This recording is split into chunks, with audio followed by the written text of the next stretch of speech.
The Imperial British government in London, which had largely left its American colonists alone since the colonial reforms of the 1690s, grew concerned about the massive debt it had run up during the French and Indian War, which had ended with victory over France in 1763. The imperial government needed more money to help manage this debt, and it needed more money to manage the massive new empire in North America it took from the French in 1763. At least some of this money, the government decided, would come from new taxes on its American colonies. To collect these taxes, the government in London would have to exercise more control over the colonists. Unsurprisingly, this did not go over well in the colonies. The Stamp Act of 1765, for example, was a tax on newspapers, customs documents, licenses, college diplomas, and most legal documents. The Stamp Act was uniformly resented and resisted in the colonies.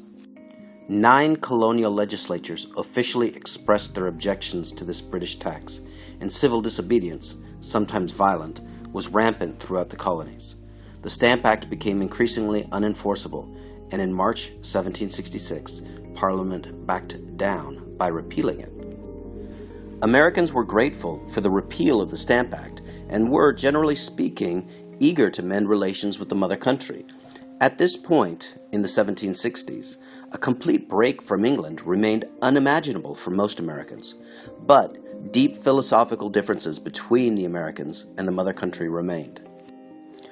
The British government wanted the Americans to pay their fair share of taxes, while the Americans resisted all imperial taxation imposed from distant London. A series of incidents that took place between 1765 and 1775 emphasized these differences. For example, the Townsend Acts and Duties of 1767, which taxed imports, led to colonial boycotts of British goods that injured the British economy. Like the Stamp Act, the Townsend Duties were repealed in 1770. The imperial government's effort to enforce these taxes and the American resistance to them, however, led to outbreaks of violence across the colonies, especially in New England. The imperial government occupied Boston in 1768 in an effort to keep the peace, but the occupation itself led to the Boston Massacre of 1770, when an angry mob of Bostonians incited imperial soldiers to fire into the crowd, causing 5 deaths and further alienating many Americans from the mother country. In 1773, a small group of anti-tax radicals, in an effort to resist the only imperial import tax still remaining, a tax on tea, destroyed thousands of pounds worth of tea by pouring it into Boston Harbor. The imperial government in London, out of patience and determined to teach the rebellious Americans a lesson, imposed a series of harsh coercive acts in response.